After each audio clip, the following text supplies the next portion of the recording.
Você já parou para pensar como todo mundo foi criado?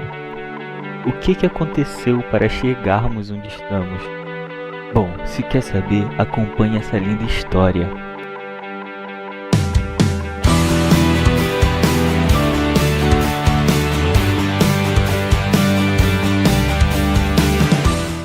No princípio, Deus criou os céus e a terra. Era a terra sem forma e vazia, trevas cobriam a face do abismo, e o Espírito de Deus se movia sobre a face das águas. Disse Deus: haja luz, e houve luz.